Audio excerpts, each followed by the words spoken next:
चलो भैया आ जाओ। हीट एंड टेम्परेचर, ठीक है। तो हीट एंड टेम्परेचर का एक कॉमन सा मीनिंग जो आप सब जानते हैं, बेसिकली क्या होता है, एक रिलेटिव टेम्परेचर।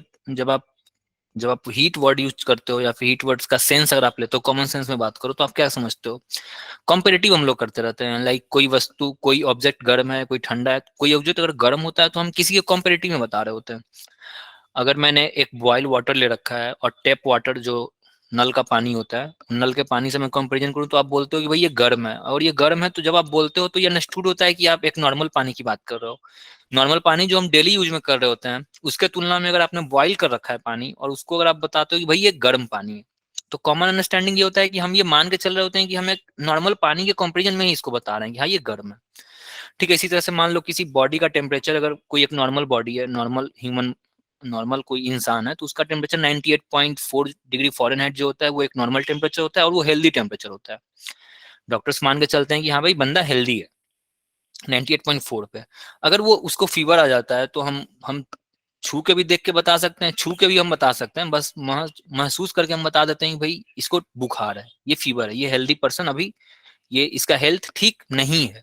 तो बस इतना बता देना काफी नहीं होता। प्रॉब्लम ये होता है ना कि सिर्फ इतना बता देना काफी नहीं होता है कि भाई वो बंदा हेल्दी है कि हेल्दी, वो हेल्दी नहीं है, उसको फीवर आ रखा है।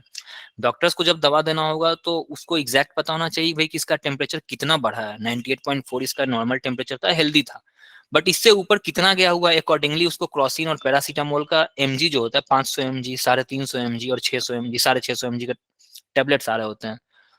तो सोचो कि सिर्फ ये कह दे डॉक्टर कि हाँ भाई इसको तो बुखार है, और पता चला कि 100 डिग्री बुखार पे भी 650 mg वाला दवा वो चलाया जा रहा है।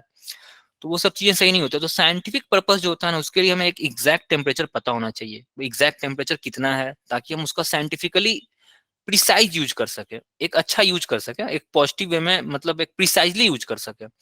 इसलिए टेम्परेचर का जो वैल्यू होता है वो हमको मेजर प्रिसाइजली हम मेजर करते हैं। आगे हम मेजर करेंगे, ठीक है, आगे सब कुछ मेजर करेंगे। मैं बस इनको बता रहा हूँ कि हीट और टेम्परेचर का आप जनरल मीनिंग हम लोग क्या समझ रहे होते हैं। ठीक है, जनरल हम क्या समझ रहे होते हैं हीट और टेम्परेचर से।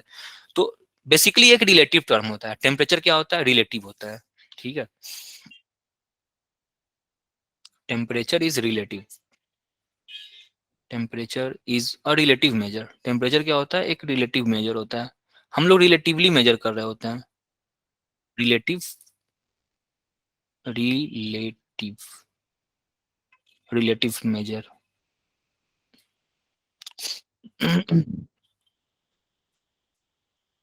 और मेजरमेंट ऑफ हॉटनेस और कॉल्डनेस। मेजरमेंट ऑफ हॉटनेस मतलब कोई बॉडी कितना हॉट है, कितना कोल्ड है, इसी हम मेजर कर रहे होते हैं ना। दिस इज टेम्परेचर, इसी को हम लोग टेम्परेचर बोलते हैं। तो बेसिकली ये एक रिलेटिव क्वांटिटी है। कोई बॉडी गर्म है, एक प्याले में आपने बॉयल वाटर ले रखा है, एक नॉर्मल पानी ले रखा है, तो आप बताते हो कि भाई ये ज्यादा गर्म है। तो ये ज्यादा गर्म है तो किसके कंपेरिजन में गर्म है? तो आपने एक पैरामीटर सेट कर रखा है कि भाई मेरा जो नॉर्मल पानी है ना उससे ही ज्यादा गर्म है। तो नॉर्मल पानी भी अपना कुछ टेम्परेचर होगा, और जो बॉयल कर रखा है उसका कुछ टेम्परेचर होगा। इसका टेम्परेचर ज्यादा होगा, बट कितना ज्यादा होगा इसको हम लोग मेजर करेंगे। आगे हम लोग देखेंगे कैसे मेजर करते हैं। हीट की बात करते हो तो अगर सपोज करो कि आपने एक प्याले, एक जो है ना, एक चाय का कप ले रखा है, चाय के कप को आप लाके अपने टेबल पे रख रहे हो। दूसरा बार एक बाउल में आपने आइस ले रखा है, बर्फ, बर्फ को आप अपने टेबल पे ला के रखे हुए। थोड़ी देर बाद आप क्या देखते हो, मतलब 10 मिनट, 20 मिनट, 20 मिनट बाद आप देखोगे कि आइस जो होता है ना वो पूरी तरह से पिघल चुका होता है, और आप चाय जो लाए थे वो गर्म लाए थे, वो ठंडा हो चुका होता है। तो आखिर इन दोनों के साथ क्या हुआ? तो बेसिकली ये दोनों जिस सराउंडिंग में रखे हुए थे उसका टेम्परेचर जो कुछ और था, और इन दोनों का टेम्परेचर कुछ और था। एक मिनिमम, एक माइनस टेम्परेचर में था और एक कुछ हॉट टेम्परेचर पे था। जो सराउंडिंग का टेम्परेचर था ना, सराउंडिंग का टेम्परेचर जो था ना, वो सराउंडिंग क्या किया, इसके साथ जो है ना हीट का एक्सचेंज करता है। क्या किया इसने? हीट का एक्सचेंज किया। बर्फ जो था वो सराउंडिंग से हीट को लिया, चाय जो था उसने सराउंडिंग को हीट दिया, या सराउंड, या राइट राइट। तो जो चाय था ना उसने सराउंडिंग को हीट दिया, और जो बर्फ था उसने सराउंडिंग से हीट लिया। हीट वो लेकर के बर्फ पिघल जाता है, चाय हीट को रिलीज करके ठंडा हो जाता है। ठीक है। तो ये ट्रांसफर कब तक चलता रहता है भाई? जब तक कि दोनों सेम टेम्परेचर पे ना आ जाए, एक थर्मल इक्विलिब्रियम ना आ जाए। जब तक चाय और इसके सराउंडिंग का टेम्परेचर जब तक एक नहीं हो जाएगा, तब तक चाय जो है ना अपना हीट रिलीज करता रहता है। बर्फ जब तक पिघलता रहेगा, जब तक वो बर्फ पिघल करके पानी बनेगा, पानी एक टेम्परेचर पे आएगा, तब तक वो पानी टेम्परेचर लेता रहेगा, जब तक वो इक्विलिब्रियम में ना आ जाए, सराउंडिंग के साथ इक्विलिब्रियम में ना आ जाए, तब तक वो टेम्परेचर को लेता रहता है। तो बेसिकली हीट क्या हुआ? Heat is a form of energy transform from to system, या तो दो सिस्टम से ट्रांसफर हो सकता है, या तो सराउंडिंग से सिस्टम में ट्रांसफर हो सकता है, हीट ले सकता है या हीट रिलीज कर सकता है। ठीक है, दिस इज हीट। तो हीट क्या होता है? Heat is a form of energy, form of energy, ठीक है, ट्रांसफर्ड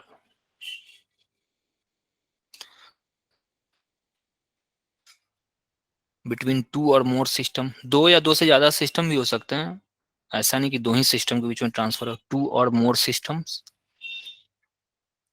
और सराउंडिंग्स, सराउंडिंग और सिस्टम के बीच में क्या हो रहा होता है? हीट का ट्रांसफर हो रहा होता है। ठीक है, बाई वर्च्यू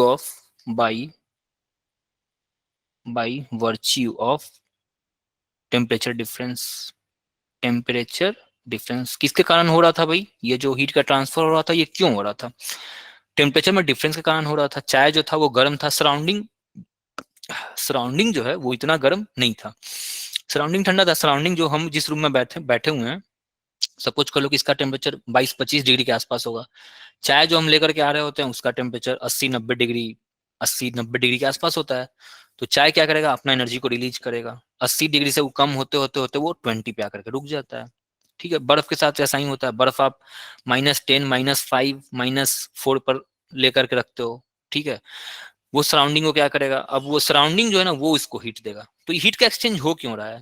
बेसिकली टेम्परेचर में डिफरेंस के कारण हो रहा होता है। Surrounding by virtue of temperature difference, by virtue, virtue मतलब कृपा होता है, टेम्परेचर डिफरेंस की बदौलत, टेम्परेचर डिफरेंस। ठीक है, ये हीट एंड टेम्परेचर का एक बेसिक सा ब्रीफ था। तो बेसिकली हीट क्या है? एक फॉर्म ऑफ एनर्जी है जो ट्रांसफर हो रहा होता है। ठीक है, अब हम टेम्परेचर को मेजर करने की, मेजरमेंट ऑफ टेम्परेचर देखते हैं। टेम्परेचर को मेजर कैसे करते हैं?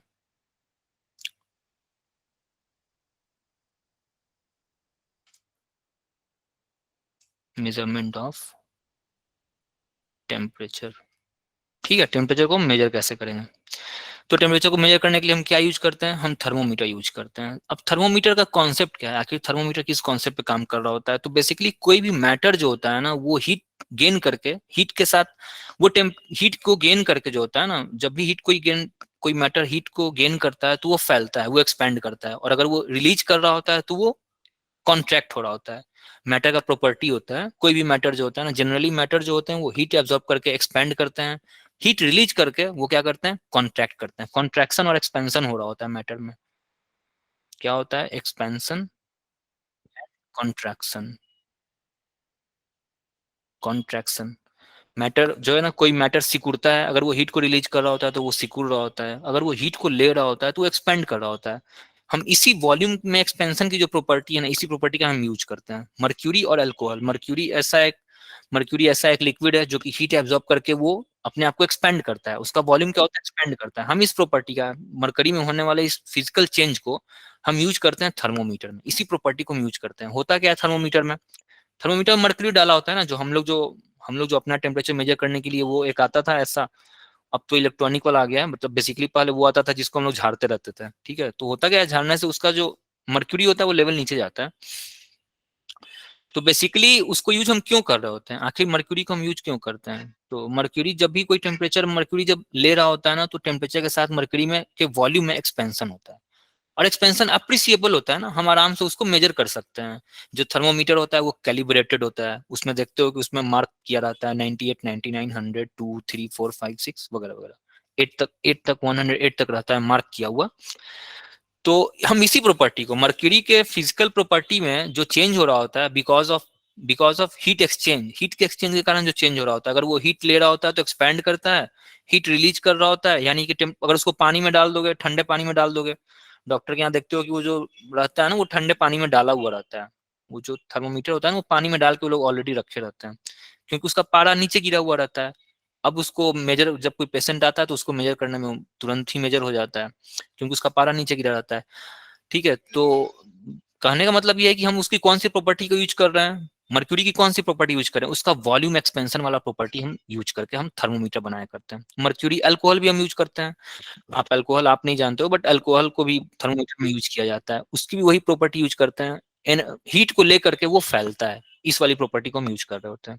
ठीक है, अल्कोहल कुछ ज्यादा फैलता है। प्रॉब्लम अल्कोहल के साथ ये है कि अल्कोहल जो है ना, अल्कोहल ज्यादा फैलता है, मर्क्यूरी कम फैलता है।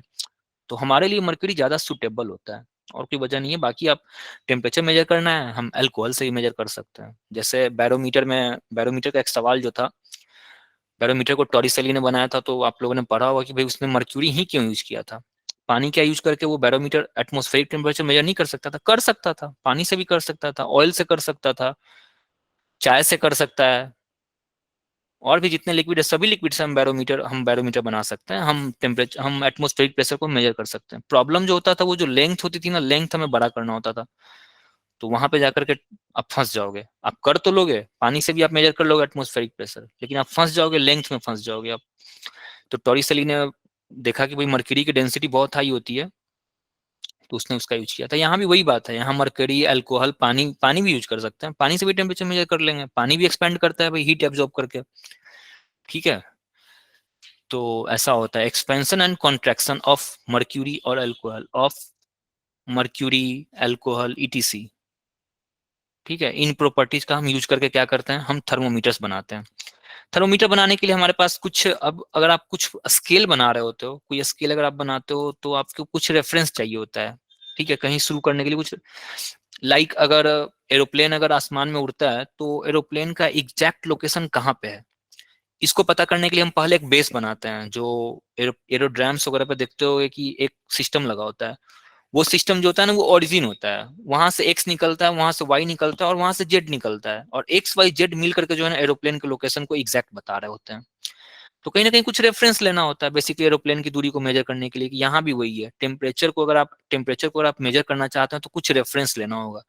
तो हम जो रेफरेंस ले रहे होते हैं, जहां पे सब कुछ एग्जैक्ट वो चीजें वहां पे हो रही होती हैं, जैसे पानी का फ्रीज होना और पानी का बॉयल होना एक पर्टिकुलर टेम्परेचर पे ही होता है। पानी जो फ्रीज है वो 0 डिग्री पे हो जाता है, पानी जो बॉयल है, बॉइलिंग पॉइंट जो होता है पानी का, वो 100 डिग्री होता है। तो हमने क्या किया, पानी का फ्रीजिंग पॉइंट और पानी का बॉइलिंग पॉइंट को एक रेफरेंस ले लिया। ठीक है, तो इसको रेफरेंस लेकर के किसने, फॉरेनहाइट ने, FAH, फॉरेनहाइट ने एक स्केल बनाया, और एक सेल्सियस ने स्केल बनाया। ठीक है, और एक केल्विन ने स्केल बनाया।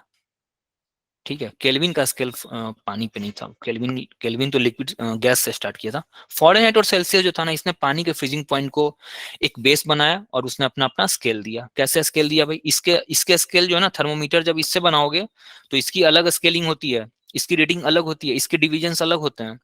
ठीक है, पानी का बॉइलिंग पॉइंट और पानी का फ्रीजिंग पॉइंट दोनों का टेम्परेचर भी इसका अलग होता है। सेल्सियस ने जो बनाया उसमें भी पानी का बॉइलिंग पॉइंट कुछ और होगा, सेल्सियस पानी का फ्रीजिंग पॉइंट कुछ और होगा। ठीक है, कैसे होता है देखो, तो फॉरेनहाइट का जो फ्रीजिंग पॉइंट था ना, फॉरेनहाइट ने जो फ्रीजिंग पॉइंट दिया था वो 32 डिग्री फॉरेनहाइट दिया था। फॉरेनहाइट ने जो बॉइलिंग पॉइंट दिया था जिसपे पानी बॉयल होगा, वो 212 डिग्री फॉरेनहाइट दिया था। इन दोनों के बीच में कितने डिविजन होंगे, 180 इक्वल डिविजन होंगे ना, 180 इक्वल डिविजन। ठीक है, और ये लीनियर स्केल होता है ना, लीनियर स्केल होता है, लीनियर स्केल। लीनियर यानी कि ये स्क्वायर को लीनियर, आप आगे बस याद अभी समझ लो आप, लीनियर होता है। सेल्सियस का जो फ्रीजिंग पॉइंट होता था, जहां पे पानी फ्रीज करता है, प्योर वाटर जहां पे फ्रीज करता है, वो 0 डिग्री था। ठीक है, जो बॉइलिंग पॉइंट होता है, सेल्सियस ने बताया कि भाई 100 डिग्री सेल्सियस पे पानी बॉयल करना लगता है। इन दोनों के बीच में जो डिवीजन होता है वो कितने का है, 100 इक्वल डिविजन, 100 इक्वल डिविजन। ठीक है, अब बेसिकली मुझे फॉरेनहाइट और सेल्सियस में रिलेशन निकालना होता है। ठीक है, ये भी स्केल लीनियर होता है ना, ये भी लीनियर होता है, दोनों स्केल इसके लीनियर होते हैं। अब मुझे क्या निकालना होता है, रिलेशन निकालना होता है फॉरेनहाइट और सेल्सियस में, relation between Fahrenheit and Celsius. चलो देखो कैसे निकालते हैं,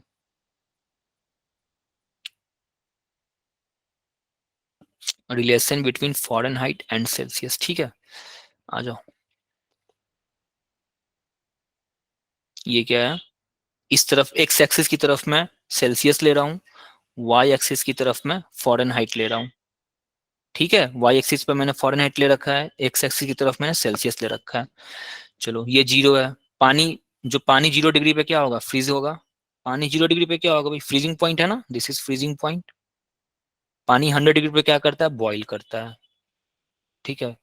फ़ारेनहाइट पे बात करोगे तो 32 डिग्री पे पानी फ्रीज करता है ना, फ्रीजिंग पॉइंट इसका कितना होता है, 32 डिग्री। और फ़ारेनहाइट स्केल पे जो बॉइलिंग पॉइंट होता है वो 212 होता है, ठीक है। तो बॉइलिंग पॉइंट, फ़ारेनहाइट का बॉइलिंग पॉइंट और सेल्सियस का बॉइलिंग पॉइंट को मैच करते हैं। देखो भाई, फ़ारेनहाइट का बॉइलिंग पॉइंट और सेल्सियस का बॉइलिंग पॉइंट मैंने दोनों को मैच कर दिया, ठीक है, ये रहा फ़ारेनहाइट का फ्रीजिंग पॉइंट, ठीक है, और सेल्सियस का फ्रीजिंग पॉइंट, ये 0 है ना, दोनों का 0 रहेगा, ये रहेगा। चलो यहाँ से अगर हम दोनों को मिलाएं, यहाँ से अगर हम दोनों को मिलाते हैं तो क्या होगा भाई, एक स्ट्रेट लाइन ड्रॉ होगा ना, ये देखो ये स्ट्रेट लाइन ड्रॉ हुआ, ठीक है। ये स्ट्रेट लाइन ड्रॉ होगा, इस स्ट्रेट लाइन का इक्वेशन कोई बता सकते हो क्या, यही इक्वेशन जो होगा ना दोनों का रिलेशन दे देगा, इसका इक्वेशन मुझे बताना है। स्ट्रेट लाइन का इक्वेशन का कितने फॉर्म्स आपको पता है अभी बताओ, सभी मैथ्स के स्टूडेंट हो ना, स्ट्रेट लाइन का इक्वेशन बताओ मुझे, बताओ, 2-3 फॉर्म, चार चार पांच form. ax plus by plus c equal to 0। ठीक है, और कोई बताओ भाई, और बताओ स्ट्रेट लाइन का So equation. x upon a plus b, x upon a plus y upon b equals to 1. X upon a plus y upon b plus 2, right right, very good. और बताओ भाई और बताओ, जहां मैं पहुंच रहा हूँ वहां नहीं बता रहे हो, मैं जो ढूंढ रहा हूँ। y is equal to mx plus c। Right right, ये वाला मैं ढूंढ रहा था, ये इसको मैं ढूंढ रहा हूँ, ठीक है, इससे मैं इसको निकालूंगा। चलो देखो, इसका एम एम क्या होता है, स्लोप होता है ना, और सी क्या होता है, यस सर। इंटरसेप्ट। सी होता है intercept on y axis, c क्या होता है, intercept intercept on axis y y axis. Axis,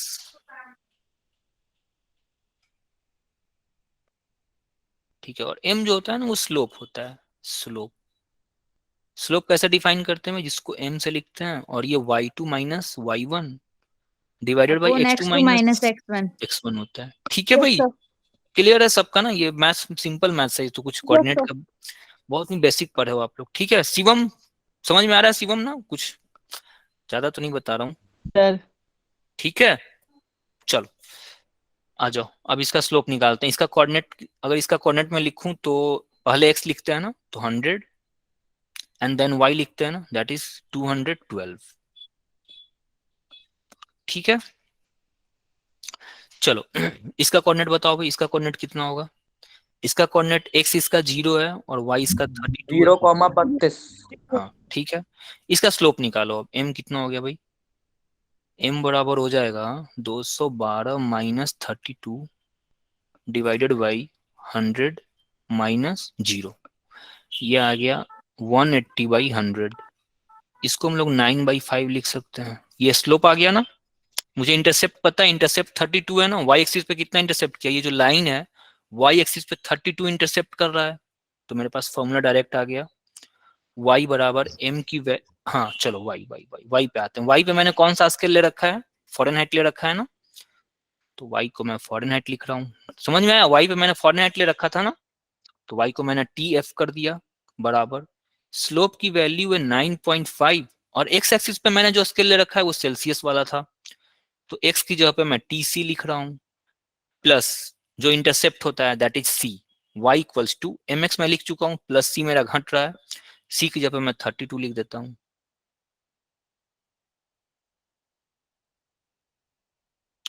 बताओ भाई, ठीक है, समझ में आया ये कैसे आया, ये इंपॉर्टेंट है, आपको याद रखना चाहिए। इसी को 9/5 को कितना जगह पे आप ये पूरा लिख देगा, 180/100 भी यहाँ पे लिखा रहता है। प्रिंस 32 32 फ़ारेनहाइट ने जो 32 था ना, फ़ारेनहाइट ने का जो अपना स्केल जो डिजाइन किया था, उस स्केल में फ़ारेनहाइट ने देखा था कि भाई 32 डिग्री पे पानी फ्रीज हो जा रहा है, बस यही है, ये उनका एक उनका स्केल बनाया हुआ, उन्होंने बोला कि 32 डिग्री पे पानी फ्रीज करेगा, ठीक है। और उनके उस स्केल के अकॉर्डिंग क्या हो रहा था, 212 डिग्री पे ना पानी बॉईल करता था, इन दोनों के बीच में 180 डिवीजन होते हैं ना, यहाँ से लेकर के यहाँ तक के 180 डिवीजन है, यहाँ से लेकर के यहाँ तक के 180 डिवीजन होंगे, 180 इक्वल डिवीजन्स, ठीक है। और अगर आप इस तरफ आओगे तो इस तरफ यहाँ से लेकर के यहां तक जो होगा ना वो 100 इक्वल डिविजन्स होंगे, 100 इक्वल डिविजन्स। ठीक है, सेल्सियस जो था ना वो पानी को फ्रीज करने से लेकर के बॉयल करने तक के बीच में 100 डिवीजन बनाया था। फ़ारेनहाइट ने पानी को फ्रीज करने से लेकर के बॉयल करने तक के बीच में 180 डिवीजन दिए थे। ठीक है, ये ज्यादा प्रिसाइज हो गया ना, 180 वाला ज्यादा प्रिसाइज हो गया। आप बीच के टेम्परेचर को आप और अच्छे से निकाल सकते हो, इसका ज्यादा प्रिसाइज है, इसे आप निकाल लोगे ना। ठीक है, एक और मेरा आता है एक और मेरा एक और मेरा आता है kelvin, kelvin scale. Kelvin scale, kelvin ने क्या दिया था भाई? केल्विन ने बोला था कि भाई पानी जो फ्रीजिंग पॉइंट जो था केल्विन का जो फ्रीजिंग पॉइंट था जहां पे पानी फ्रीज कर जाता है, दैट इज बर्फ जहां पे बन जाता है, वो कितना था? वो 270, वो था 273.15 केल्विन। ठीक है, ये फ्रीजिंग पॉइंट था केल्विन का, और केल्विन का जो बॉइलिंग पॉइंट था ना वो 373.15 केल्विन था। ये बॉइलिंग पॉइंट था और ये फ्रीजिंग पॉइंट था। ठीक है, इसके अकॉर्डिंग जब आप इसको अगर आप सेल्सियस में कन्वर्ट करोगे ना तो सिंपली टी ऑफ केल्विन जो आता है वो आता है टी ऑफ सेल्सियस प्लस 273.15। ठीक है, ये। और एक बात और आप लोग इस चीज को नोटिस करना, जहां कहीं भी आप देखोगे जो कैपिटल में टी दिया रहता है ना वो जनरली वो केल्विन का होता है। जनरली, मैं जनरली बात कर रहा हूँ, पूरे फिजिक्स में एक स्टैंडर्ड नोटेशन है, जो केल्विन जो लिखा जाता है वो कैपिटल से लिखा जाता है, और बाकी सारे टेम्परेचर जो होते हैं ना वो स्मॉल टी होता है। जैसे कि मैंने फ़ारेनहाइट में भी आपने देखा होगा कि मैं फ़ारेनहाइट में भी स्मॉल टी यूज कर रहा हूँ, और सेल्सियस में भी क्या कर रहा हूँ, मैं स्मॉल टी यूज कर रहा हूँ। ठीक है, तो ये चीजें आप ध्यान देना। चलो, अब इसका अगर सपोज करो कि कोई भी टेम्परेचर मान लो कि 70 डिग्री सेल्सियस अगर आपसे पूछा जा रहा है, 70 डिग्री सेल्सियस पूछा जा रहा है, आप इसको केल्विन में कन्वर्ट करके बताओ, तो केल्विन में कन्वर्ट कैसे करोगे? केल्विन कितना हो जाएगा? 70 प्लस 273.1। हाँ, बस इस तरह से आप कन्वर्ट करते जाना। ठीक है, यही करना होता है। एक चीज और ध्यान देना, जब कभी भी चेंज की बात की जाए, ठीक है, जब कभी भी चेंज की बात की जाए तो आगे ये सब काम आएगा, आगे जब आप न्यूमेरिकल सॉल्व करोगे तो आपके काम आएगा। सपोज करो कि मैं बोल रहा हूँ कि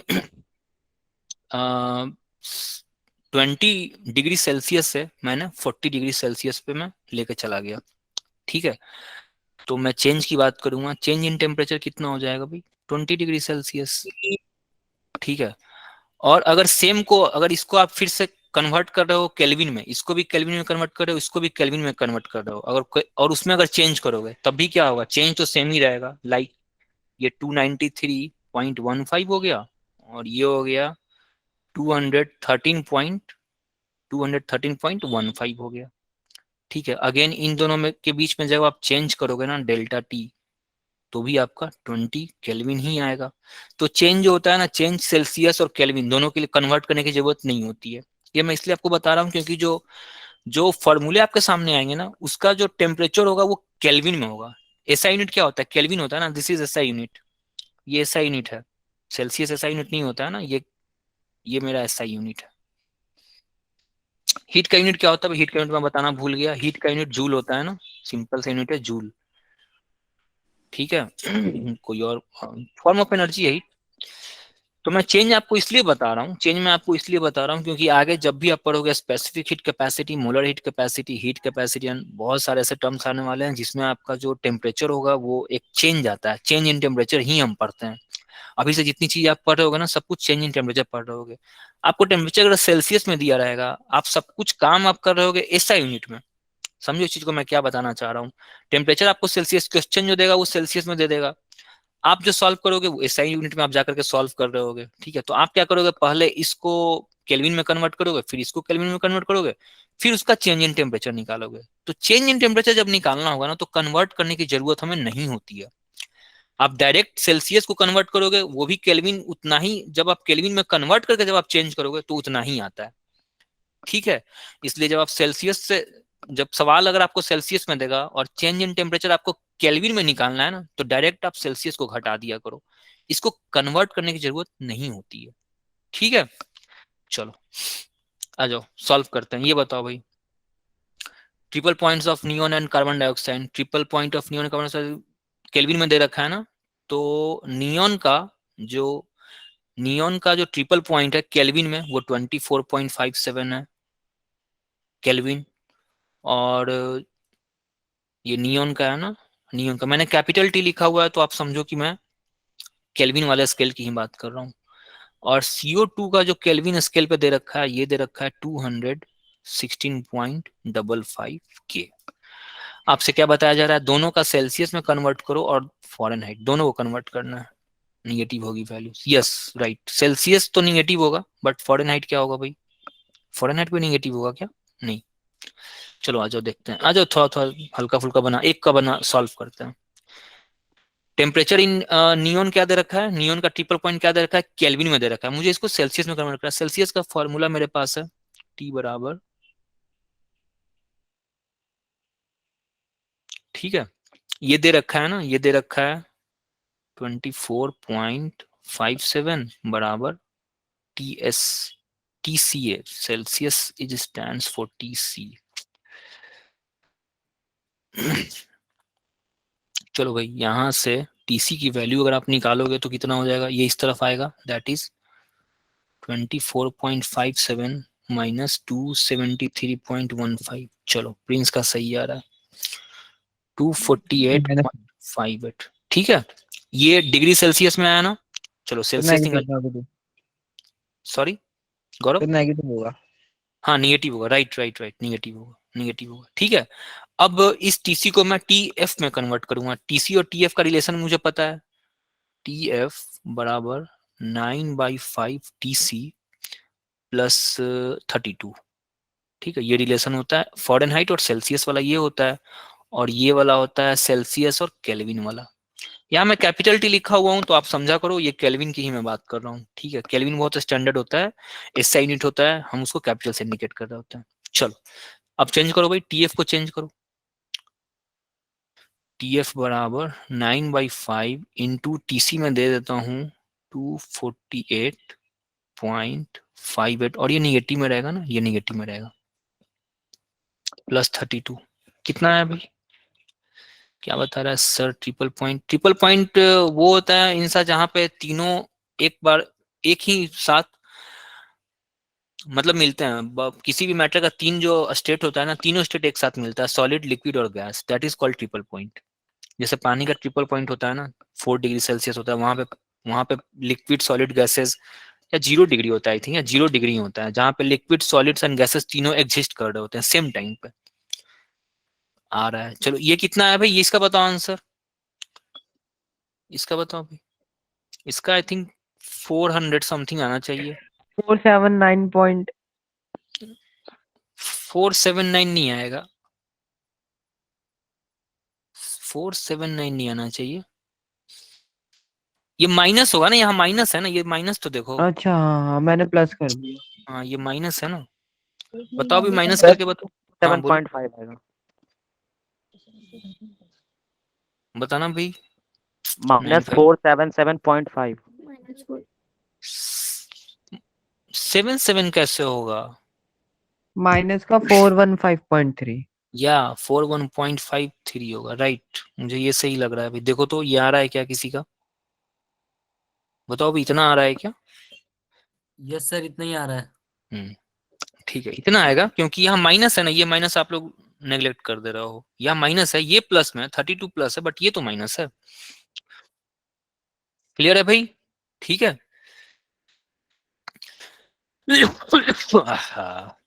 हाँ यस सर। 415.3, ठीक है शिवम, ठीक है, चलो ठीक है, मैं आगे बढ़ूं, हो जाएगा ना ये, बाकी इसका कर लेना, CO2 का आप कर लेना, CO2 जो है ना आप, यस सर। ये आप कर लेना, इसको किस में करना है, इसका TC चाहिए और इसका TF चाहिए, दोनों चाहिए मुझे इसका, CO2 का ट्रिपल पॉइंट का जो केल्विन में दे रखा था, इसको आपको सेल्सियस और फॉरेनहाइट में निकालो, ठीक है। चलो ये निकालो, सवाल क्या कर रहा है कि at what temperature is the Fahrenheit scale, Fahrenheit का स्केल जो होता है वो equal to half that of Celsius, Fahrenheit जो है ना, TF जो है ना, वो TC/2 कब हो जाएगा, ये आपसे पूछ रहा है, ठीक है। ये आपसे क्वेश्चन कर रहा है कि भाई फॉरेनहाइट का जो स्केल है वो सेल्सियस के स्केल का आधा कब हो जाएगा? ठीक है, ये पूछ रहा है। चलो इसको सॉल्व करते हैं। तो बेसिकली मेरे पास जो रिलेशन है फ़ारेनहाइट और सेल्सियस के बीच का रिलेशन है, ये किसका आ रहा है अनवर? अच्छा ये पीछे वाले का बताओ। हाँ 56 आएगा ना, राइट 56 आएगा भाई। ये 216 है ना, तो हाँ ये 56 आएगा। इसका जो सेल्सियस आ रहा होगा वो -56 पॉइंट समथिंग आएगा, देख लेना सेल्सियस। और फिर इसका टीएफ भी कुछ, इसका भी टीएफ निगेटिव ही आएगा। चलो टीएफ का जो मेरा रिलेशन है ये है 9/5 TC प्लस 32, ये है, ये मेरे पास फॉर्मूला है। यहाँ पे टीएफ की जगह पे मैं TC/2 पुट कर दे रहा हूँ। ये क्वेश्चन पूछ रहा है ना कि फ़ारेनहाइट का सेल्सियस का वो टेम्परेचर बताओ जहाँ पे फ़ारेनहाइट जो है ना वो आधा हो जाता है, तो आधा कर दो भाई इसको, आधा मैंने कर दिया।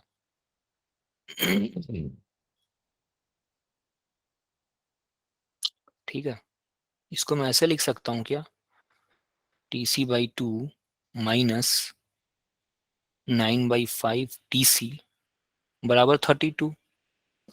ठीक है, मैं यहाँ 2 से मल्टीप्लाई कर दे रहा हूँ, यहाँ मैं 5 से मल्टीप्लाई कर दे रहा हूँ, डिनोमिनेटर बराबर हो जाएगा ऐसे 10 5 -4 TC माइनस 18 अच्छा TC ये बराबर 32।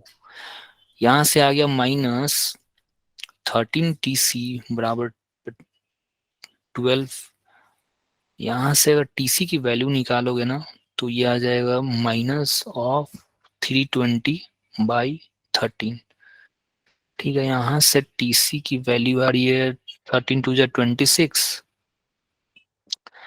26 एंड 4 24.6 आ रहा होगा आंसर, 24.6 डिग्री सेल्सियस। देखो तो भाई इतना आ रहा है क्या? यस सर, यही Yes, आंसर है। Yes sir. ठीक है, सबका आ रहा है भाई? Yes sir. चलो ठीक है, थर्मल एक्सपेंशन आगे करना है तो थर्मल एक्सपेंशन का तो टाइम है नहीं, या शुरू कर दूं, क्या करूं, या फिर वो बचा हुआ है वो कर दूं क्या? एक टॉपिक जो बचा हुआ था कैपिलरी राइज, 15 मिनट में निपट जाएगा वो। बताओ भाई, कैपिलरी राइज खत्म कर दूं या फिर ये एक्सपेंशन शुरू करूं? सर कैपिलरी राइज बता दीजिए। कैपिलरी, हाँ कैपिलरी राइज Capillary देख लो, आ जाओ कैपिलरी राइज, कैपिलरी राइज देख लेते हैं, आ जाओ।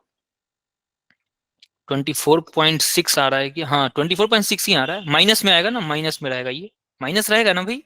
हाँ माइनस रहेगा, yes sir, minus Yes, sir. ठीक है। चलो सबसे पहले ठीक है आज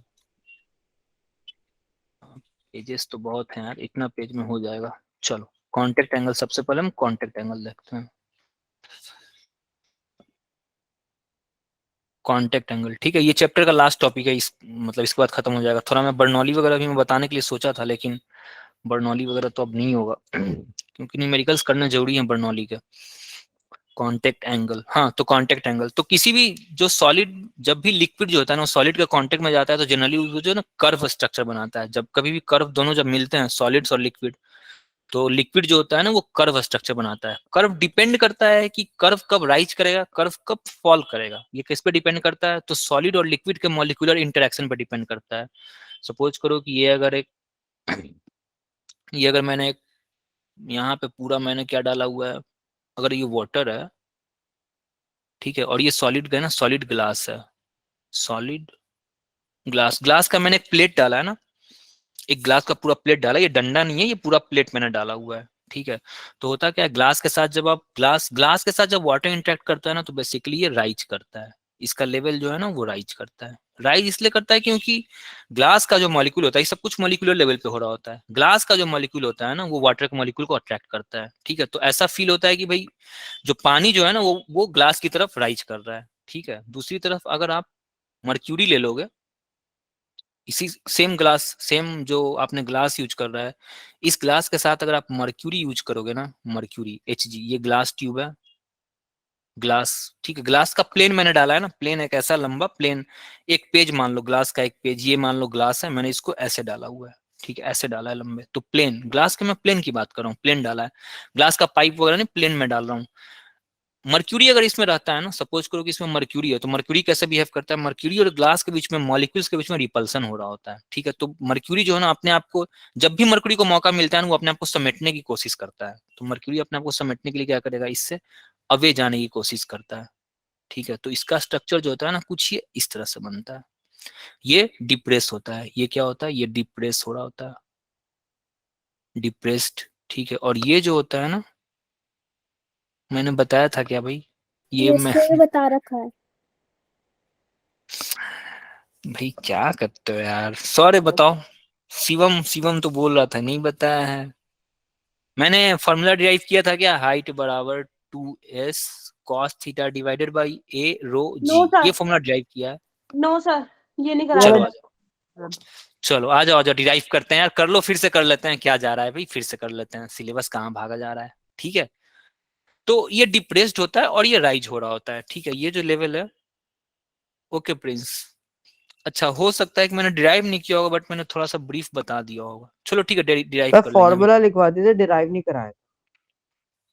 नहीं यार ऐसा तो नहीं होगा, चलो देख लेते हैं इसका डेरिवेशन, हल्का डेरिवेशन है, ये तुरंत हो जाएगा, डोंट वरी। तो इसका जो लेवल होता है कांटेक्ट, ठीक है, ये होता है। तो कांटेक्ट एंगल को सबसे पहले कैसे डिफाइन करेंगे, तो कांटेक्ट एंगल को डिफाइन करने के लिए क्या करते हैं, ये जो आपने सॉलिड डाला है ना, सॉलिड के एंगल को, सॉलिड के लोग एक टेंजेंट लेना होता है, वो लिक्विड की तरफ लेना होता है। सॉलिड के पास, सॉलिड का एक टेंजेंट लोगे, और टेंजेंट को आप किसके अलोंग लोगे, लिक्विड के अलोंग लोगे, ये नियम है, ये टेंजेंट को, कांटेक्ट एंगल को डिफाइन करने का नियम है। सॉलिड का जो टेंजेंट होगा वो लिक्विड के अलोंग होगा, और लिक्विड का जो टेंजेंट होगा जहां पे कांटेक्ट पे मिल रहा होता है, वो टेंजेंट वो इससे अवे होता है, सॉलिड के टेंजेंट से वो अवे होता है। तो ये एंगल थीटा बना, और ये एंगल लेस देन 90 बनता है ना, दिख रहा है क्या, ये लेस देन 90 बनता है, जब दोनों में अट्रैक्शन हो रहा होता है तो लेस देन 90 बनता है। इसमें आओ, सॉलिड का जो टेंजेंट ड्रॉ करते हैं वो लिक्विड की तरफ ड्रॉ करते हैं, तो लिक्विड की तरफ यही टेंजेंट होगा भाई सॉलिड का। जो ग्लास, जो लिक्विड का टेंजेंट होगा एट कांटेक्ट, वो सॉलिड से अवे ड्रॉ करते हैं, तो कुछ ऐसे आ रहा है, ये एंगल थीटा बना, विच इज ग्रेटर देन 90, यानी ये ऑब्ट्यूज बन रहा है ना, ये ऑब्ट्यूज एंगल है और ये एक्यूट एंगल है, ठीक है। तो कांटेक्ट एंगल को सबसे पहले डिफाइन करते हैं भाई, कांटेक्ट एंगल क्या होता है। तो कांटेक्ट एंगल क्या था, कांटेक्ट एंगल क्या दिख रहा है आपको, दो टेंजेंट्स के बीच का एंगल दिख रहा है ना, दो टेंजेंट के बीच का एंगल, सॉलिड का और लिक्विड के बीच का एंगल, सॉलिड और लिक्विड के बीच का एंगल दिख रहा है, ठीक है। The angle between the tangent planes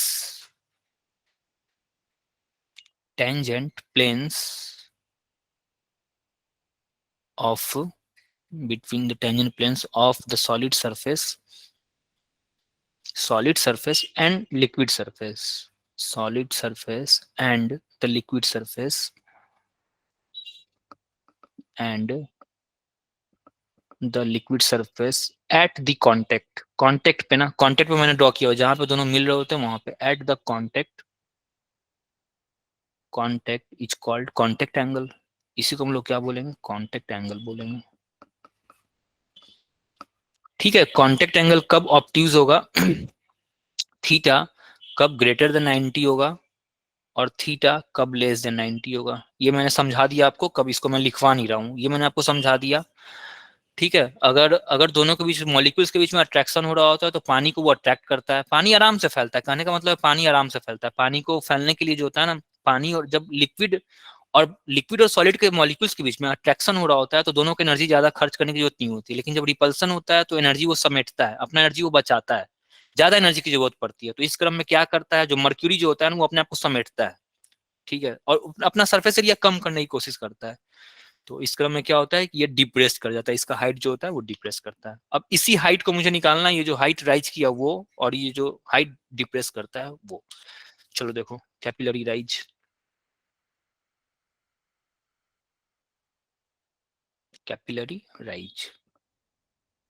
ठीक है। तो कैपिलरी क्या होता है, सबसे पहले कैपिलरी समझो, कैपिलरी ट्यूब होता क्या है। तो इंजेक्शन देखो ना, इंजेक्शन जो मेडिसिन में मेडिकल वाले डॉक्टर जो देते हैं, उसका जो निडिल होता है वो बहुत पतला होता है, देखो कितना पतला निडिल होता है। तो सोचो कि कैपिलरी जो होता है ना, ट्यूब जो कैपिलरी की मैं बात कर रहा हूँ, ये उससे भी और पतला है, बहुत पतला ट्यूब होता है ये, ठीक है। इसको जब आप पानी में डालते हो या किसी भी लिक्विड में जब डालते हो ना, ठीक है, ये कैपिलरी का ट्यूब है, सर्कुलर ट्यूब रहेगा ना, सर्कुलर ट्यूब रहेगा, एकदम एक बैम्बू की तरह होता है, सर्कुलर ट्यूब होता है, बट बहुत पतला होता है। ये मैं इतना मोटा दिखा रहा हूँ, इतना मोटा होता नहीं है, बहुत पतला। मैं बताया ना, इंजेक्शन का जो निडिल होता है ना, उतना पतला होता है। तो तुम सोच लो कि ये कितना ही पतला है। इसको जैसे ही आप पानी में डालते हो ना, इसका लेवल कुछ राइज कर जाता है, राइज करके कुछ ये यहाँ तक चलाता है, और ये हाइट आपको निकालना है। ठीक है, इस हाइट को आपको फाइंड आउट करना है। ठीक है, क्लियर? क्या करने जा रहे हैं हम लोग? Yes, जब भी sir. पानी में जब आप कैपिलरी को डालोगे ना, पानी या किसी भी लिक्विड में, मर्क्यूरी में, पानी में, ग्लिसरीन में, किसी भी लिक्विड में अगर आप कैपिलरी को डालते हो, तो कैपिलरी के लेवल जो है ना, कैपिलरी का लेवल हाई हो जाता है, कैपिलरी में पानी का लेवल हाई हो जाता है। तो ये क्यों होता है, कितना होता है, ये दोनों चीजें भी हम फाइंड आउट करेंगे। होता क्या है, जैसे ही आप कैपिलरी को इसमें डालते हो, सबसे पहला स्टेप क्या होता है, ये जो सबसे पहले जब आप डालते हो ना कैपिलरी को, ये देखो, कैपिलरी को आप जब सबसे पहले डालते हो तो होता क्या है, ये पानी का लेवल जो है ना, वो कुछ ऐसे होता है। यहाँ पे जैसे डालते के साथ सबसे पहले ये होता है, ये फिनोमेना सबसे पहले होता है, ये पानी का लेवल है, ये पानी का लेवल है, और ये लेवल है, और कैपिलरी के अंदर जो है ना, सबसे पहले ये होता है। ठीक है, अब ये आपको क्या दिख रहा है, इसको अगर मैं बड़ा करके दिखाऊं, इस कैपिलरी को अगर मैं आपको बड़ा करके दिखाऊं, यहाँ तक पूरा पानी भरा हुआ था, और ये कुछ ऐसे बना। ठीक है, ये पूरा लिक्विड है ना, ये पूरा लिक्विड है। ठीक है, ये जो पोर्शन है, ये आपको, ये जो पोर्शन है, ये वाला पोर्शन आपको, जो ये पोर्शन है, ये आपको, ये जो पोर्शन है, ये आपको कनकेव दिख रहा है क्या, कनकेव वाला पोर्शन, और इस तरफ एयर Yes, है। sir. ये जो पोर्शन है, ये आपको कन्वेक्स दिख रहा है क्या, कन्वेक्स, और इसके अंदर लिक्विड भरा हुआ है। ठीक है, यहाँ का प्रेशर अगर मैं P2 मान लूं, यहाँ पर कोई सी पॉइंट को मैं लेकर के अगर मैं इसको मैं P1 मान लूं, और यहाँ का प्रेशर अगर मैं P2 मान लूं, तो मैंने आपको बताया है कि कनकेव पार्ट जो होता है ना, कनकेव वाला पार्ट, कनकेव का पार्ट के पास हमेशा प्रेशर ज्यादा होता है, ये मैंने आपको बताया ना। जो अगर ये एक एयर बबल की तरह इसको आप ट्रीट कर सकते हो क्या, इसको अगर इस स्फीयर को, इमेजिनरी स्फीयर को अगर आप कंप्लीट करने जाओगे, तो ये एक एयर बबल बनाएगा, जिसके नीचे पानी है, ऊपर में एयर है, बिल्कुल एक एयर बबल की तरह रहेगा। ठीक है, ये कनकेव पार्ट होता था, यहाँ का प्रेशर मैं P2 मानता था, यहाँ का प्रेशर मैं P1 मानता था। P2 is always greater than P1, ये होता था ना इसमें कनकेव। अगर ये एयर बबल है, ये एयर है, और ये लिक्विड है, बताओ भाई, यही हो रहा था ना, सबको क्लियर है, Yes, ये वाला Yes, sir. क्लियर है? Yes, sir. Sir yes, sir. Concave part जो होता है ना, कनकेव वाला पार्ट, कनकेव, कनकेव पार्ट के पास प्रेशर हमेशा ज्यादा होता है इन कंपैरिजन टू कन्वेक्स। यहाँ भी कुछ देखो, यहाँ पे अगर आप इस स्ट्रक्चर को देखोगे, तो इतना दूर का जो पार्ट है वो कनकेव पार्ट है। जब इसको आप इमेजिनरी किसी लाइन ड्रॉ करोगे, तो ये आपको एक स्फीयर मिलेगा, ये स्फीयर मिलेगा ना, ये सर्कल नहीं है ना, ये स्फीयर है, ये ट्यूब है। ट्यूब में जो बना हुआ है वो एक हेमी स्फीयर है, एक बाउल है। ये जो यहाँ पे मैं कनकेव दिखा रहा हूँ, वो कनकेव सर्कल नहीं है, वो बाउल है, बाउल ऐसे है, ऐसे पूरा 3D फिगर है, ये पीछे गया हुआ है और आगे निकला हुआ है, मैं दिखा नहीं पा रहा हूँ, इसको सर्कल मत समझ लेना। ये जो कैपिलरी होता है ना, कैपिलरी सर्कुलर होता है, कैपिलरी में दो लाइन में डंडा नहीं खींचा हुआ हूँ दो, ये सर्कल है, ये सर्कुलर है, ये सिलिंड्रिकल स्ट्रक्चर है। तो सिलेंडर में कोई पानी आएगा, और पानी अगर वो बेंड कर रहा है इस तरह से, तो वो हेमीस्फीयर बना रहा है ना भाई, वो एक बाउल बना रहा है, बाउल, कटोरा। तो मैं क्या बता रहा था, हाँ, अंदर का प्रेशर जो होगा, कनकेव पार्ट का प्रेशर हमेशा ज्यादा होगा कन्वेक्स पार्ट से। अगर इसका रेडियस, ये जो स्फीयर भी एक बना रहा है, स्फीयर का मैं रेडियस r मान लेता हूँ, इसका रेडियस मैं r मान लेता हूँ, ठीक है, और इन दोनों सरफेस के बीच में सरफेस टेंशन मैं s मान लेता हूँ। ठीक है, चलो, तो यहां से मेरे पास एक इक्वेशन आ जाएगा, P1 माइनस P2 बराबर 2s/r, क्योंकि एक एयर बबल है, ये एक एयर बबल बना रहा है ना, सोप बबल नहीं है, ये एक एयर बबल है। ठीक है, यहां तक क्लियर है? चलो, Yes, sir. Yes, sir. आ जाओ, आगे देखते हैं, आगे हम कहां तक पहुंचे। हाँ, अब देखो, अब यहाँ का प्रेशर ज्यादा होता है, यहाँ का कम होता है, इतना तो क्लियर हो गया। जब यहाँ का प्रेशर ज्यादा है, ये P1 है और ये P2 है, और ये वाला प्रेशर ज्यादा है, P1 वाला प्रेशर ज्यादा है, P1 वाला प्रेशर ज्यादा है, P2 वाला प्रेशर कम है, ये प्रेशर कम है ना, ये वाला प्रेशर कम है। जब ये प्रेशर कम होता है तो होता क्या है कि बाकी के सारे लिक्विड ना इसको फोर्स लगाने लगते हैं, यहाँ पे इस जगह को फील करने चले आते हैं। जब ये फील करने चले आते हैं तो ये जो लेवल है ये राइज करना शुरू करता है, ठीक है। ये धीरे धीरे इसको राइज करके ऊपर लेके जाता है, ले जा रहा होता है और ले जा रहा होता है, ठीक है। ऐसे ही होता रहता है, होते होते कहीं पे ये जाकर के स्टेबल होता है, यहाँ पे जाकर के ना ये स्टेबल होता है। And this is the height which you want to find out, यही हमें फाइंड आउट करना है। समझ में आया ये हाइट क्यों कर रहा होता है राइज? नीचे का प्रेशर कम हो गया ना, ये वाला प्रेशर कम हो गया, कनकेव पार्ट का प्रेशर ज्यादा होता है, दिस इज कनकेव। इधर का प्रेशर ज्यादा रहेगा, इधर का प्रेशर कम रहेगा। जो अगल बगल के लिक्विड होंगे वो इस जगह को भरने की कोशिश कर रहे होते हैं, ठीक है। भरते भरते भरते एक हाइट पे ले जाके वो इसको स्टेबल करते हैं, यहाँ पे क्या आता है, इक्विलिब्रियम आ जाता है, ठीक है। अब देखो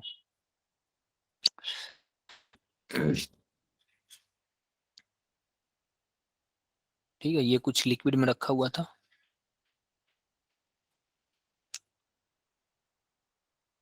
ये यहाँ तक लिक्विड भरा हुआ है ना, ये और ये लिक्विड यहाँ तक भरा हुआ है और इसका लेवल कुछ ये है,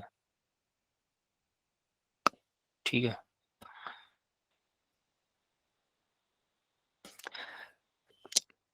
प्रेशर ज्यादा, एक तरफ का प्रेशर ज्यादा है, यहाँ का प्रेशर ज्यादा है ना, बट यहाँ का प्रेशर तो कम है। तो इधर के मॉलिक्यूल जो होते हैं ना, यहाँ का जो बाकी जो नीचे पानी है, इस तरफ का जो पानी है, ये पानी क्या करता है, इसके प्रेशर को बराबर करता है, इसके प्रेशर को भरने की कोशिश करेगा। यहाँ से जो ये सारा प्रेशर भरने की कोशिश करता है और ये ज्यादा होता है ये वाला, तो इस वाले प्रेशर का फोर्स ज्यादा होता है, ये इसको फोर्स लगा लगा कर इसको ऊपर लेके जाएगा, ठीक है। यहाँ का प्रेशर प्रेशर यहाँ का ज्यादा है ना, बट अंदर का प्रेशर कम है, तो इधर से तो फोर्स लग रहा होगा, ये होता है। फिर कुछ दूर पर जाकर के क्या होता है, फिर कुछ दूर पर जाकर के ये स्टेबल होता है, क्योंकि ऊपर से तो प्रेशर लग ही रहा है, ये बात सही है, ऊपर से तो प्रेशर लग ही रहा है ना, ऊपर का प्रेशर हमेशा लग रहा होता है।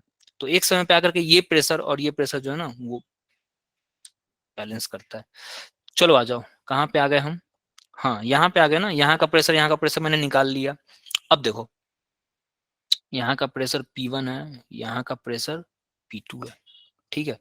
यहाँ का ये H हाइट मुझे निकालना था ना, ये H हाइट मुझे निकालना है ये H हाइट मुझे निकालना है। इसकी डेंसिटी रो है ना, ये जो पानी जो भरा हुआ है पूरा, मर्क्यूरी हो सकता है, ग्लिसरीन हो सकता है, वाटर हो सकता है, तो डेंसिटी चेंज कर जाएगा भाई, डेंसिटी चेंज करेगा ना। चलो डेंसिटी चेंज करेगा।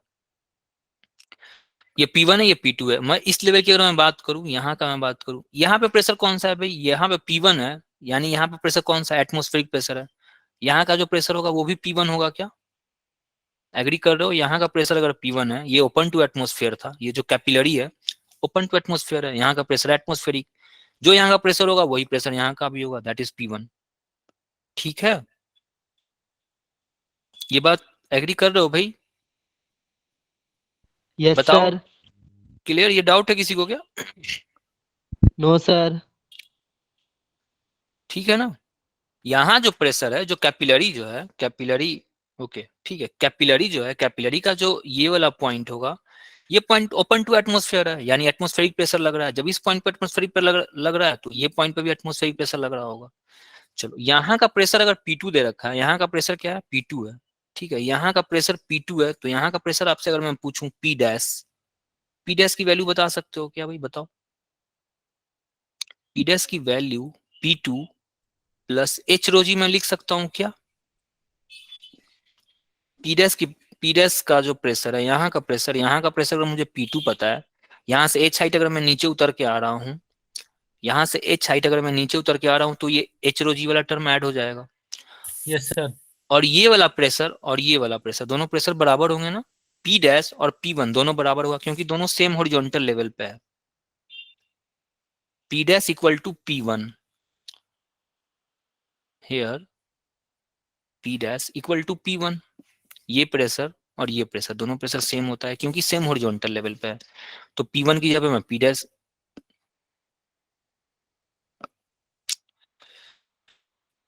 हाँ करेगा ना, बिल्कुल बिल्कुल बिल्कुल बिल्कुल, मैं उस पे आ रहा हूँ ना, वही फॉर्मूला भी प्रूफ करना है मुझे। P डैश की जगह पे मैं P1 लिख देता हूँ भाई, यहां से P1 माइनस P2 कितना आया, H रो जी, ठीक है। ये मेरा सेकंड इक्वेशन है ना, और ये मेरा फर्स्ट इक्वेशन था। फर्स्ट इक्वेशन और सेकंड इक्वेशन दोनों का LHS सेम है क्या, दिख रहा है क्या LHS, P1 माइनस P2, और ये भी P1 माइनस P2। अगर दोनों का LHS सेम है तो दोनों का RHS भी सेम होगा, ठीक है। तो मैं लिख सकता हूं from equation 1 and 2 2s by r equals to h rho g, ये लिख सकता हूं ना। दोनों का LHS सेम था, P1 माइनस P2 था, तो मैंने दोनों के RHS को भी मैंने बराबर कर दिया। यहां से हाइट का फॉर्मूला आ गया 2s by r rho g, ये फॉर्मूला आ गया। This is the capillary rise. Problem कहाँ होता है इसमें? इसमें मैं फंस कह रहा हूं, मुझे ये r नहीं पता है, ठीक है, मुझे ये r नहीं पता। ये r कौन सा रेडियस है भाई? ये r कौन सा रेडियस है? ठीक है, जो लिक्विड बना रहा है ना, जो लिक्विड जो एक इमेजिनरी स्फीयर बना रहा था वो वाला था। ये पता नहीं ये कौन सा है, ये मुझे नहीं पता है। मुझे इसका आर जो है ना, यहाँ कहीं पे सेंटर होगा और ये आर होगा, और ये आर मुझे नहीं पता होता है, ठीक है। जो लिक्विड जो स्फीयर बना रहा है ना, इमेजिनरी स्फीयर वाला आर, ये आर मुझे नहीं पता है। तो मैं क्या करूंगा, इस आर को, कैपिलरी तो हम लोग बना रहे हैं ना भाई, कैपिलरी हम फैक्ट्री में बना रहे होते हैं, कोई फैक्ट्री होगा वहां पे कैपिलरी बना रहे होते हैं।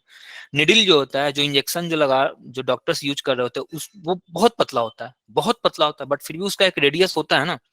अगर मैं उसको फैक्ट्री में मैन्युफैक्चर कर रहा हूँ तो मुझे उसका रेडियस पता है। कैपिलरी को अगर मैं फैक्ट्री में मैन्युफैक्चर कर रहा हूँ, ये बहुत पतला है, ये बहुत, वो सुई से भी ज्यादा पतला वाला ये होता है कैपिलरी। तो अगर इसको मैं फैक्ट्री में मैन्युफैक्चर कर रहा हूँ तो मुझे इसका रेडियस पता होगा, तो कैपिलरी का रेडियस मुझे पता होता है। बट ये लिक्विड जो होता है, ये लिक्विड पता नहीं कब कितना राइज करेगा, पता नहीं कब इसका ये वाला शेप, ये किस स्फीयर का रेडियस बना रहा होता है, तो ये आर मुझे नहीं पता होता है। लेकिन इसका जो कैपिलरी होता है ना, इसका रेडियस मुझे पता होता है। तो इस आर को, ये जो आर है ना, इसको मैं कैपिलरी के रेडियस में कन्वर्ट करने की कोशिश कर रहा हूँ। देखो कैसे करते हैं।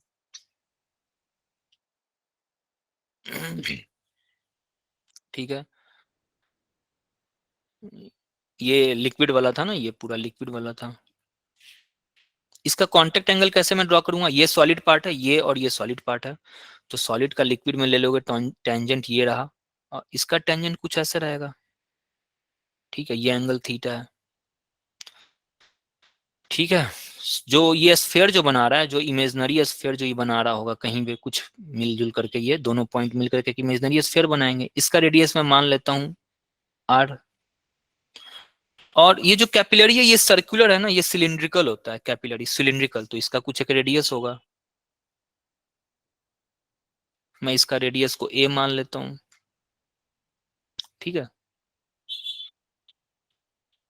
ए, ठीक है। बताओ भाई, यहां जब ये एंगल थीटा होता है तो बाई ज्योमेट्री ये एंगल भी थीटा होता है, ठीक है। ये एंगल अगर थीटा है, ये आर है।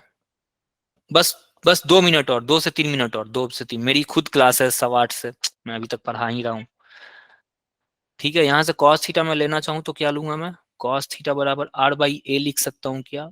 ए by R, sorry, A by R में लिख सकता हूँ क्या? यहाँ से आर का फॉर्मूला कितना हो जाएगा? ए बाई कॉस थीटा। इस फॉर्मूले को वहां पुट करते हैं भाई, आ जाओ यहाँ पे। 2s बाई आर की जगह पे ए बाई कॉस थीटा मैं लिख रहा हूँ इंटू रो इंटू जी। ये फॉर्मूला आ गया 2s cos theta divided by A rho g, ठीक है। This is the capillary rise, यही हाइट होता है। अब ये इंडिपेंडेंट ऑफ आर हो गया ना, मैंने इस आर को हटा दिया। अब लिक्विड कौन सा स्फीयर बना रहा होगा मुझे उससे मतलब ही नहीं रहा, मैंने हटा दिया इसको, क्योंकि थीटा मुझे पता होगा। कांटेक्ट एंगल जो होगा ना, ये देखो ये होता है, दिस इज ज्योमेट्री। और ये ज्योमेट्री से होता है ना, अगर आपको समझ में नहीं आ रहा तो इसको एक बार 90 इधर उधर बस खेलना है। ये पूरा एंगल 90 है ना, ये एंगल 90 होता है, ठीक है। और अगेन ये एंगल फिर से 90 होता है, क्योंकि टेंजेंट जो है वो स्फीयर पे ड्रॉ किया गया, तो ये फिर 90 एंगल थीटा बचता है, ठीक है। और यहां से ये फॉर्मूला होता है, this is capillary rise, capillary rise, ठीक है। इस पे 3 न्यूमेरिकल्स हैं, HC बराबर में तीनों फॉर्मूला पुटिंग है। अगर HC बराबर बनाना चाहते हो 3 सवाल है, तीनों फॉर्मूला पुटिंग है, अदरवाइज मैं अगली क्लास में करवा दूंगा, ठीक है। कोई डाउट है किसी को तो पूछो इसमें। No, sir. No, sir. A capillary rise का रेडियस है, A is the radius of capillary rise, capillary tube, A is the radius of capillary tube. Capillary tube, ये मुझे पता होगा ना, ये मैं फैक्ट्री में बना रहा हूँ भाई। अगर मैं कुछ चीज फैक्ट्री में बना रहा हूँ, जितना पतला हो, इंजेक्शन जो होता है, इंजेक्शन जितना भी पतला हो, वो लोहे का स्टील का जो इंजेक्शन होता है, उसका निडल जो स्टील का होता है, उस समय कंपनी में मैन्युफैक्चर होता है किसी फैक्ट्री में, मुझे उसका रेडियस पता होगा। तो ये तो मेरे हाथ में है ना, मैं इसको कब बड़ा करूंगा कब छोटा करूंगा, ये मुझे पता होता है। और ये थीटा भी मुझे पता होता है, कौन सा लिक्विड किस सॉलिड के साथ कितना कांटेक्ट एंगल बनाता है, ये मुझे पता होता है, ये सब फिक्स होता है। ये आप एक्सपेरिमेंट्स के थ्रू ये सब चीजें निकाली जा चुकी हैं, आपको क्वेश्चन में गिवन होगा। अब आपको आर से छुटकारा मिल गया। वो लिक्विड जो था, वो लिक्विड कितना किस रेडियस का स्फीयर बना रहा है, उससे मैं आजाद हो गया। ठीक है, चलो थैंक यू। मेरी नेक्स्ट क्लास से 8:15 से। बाय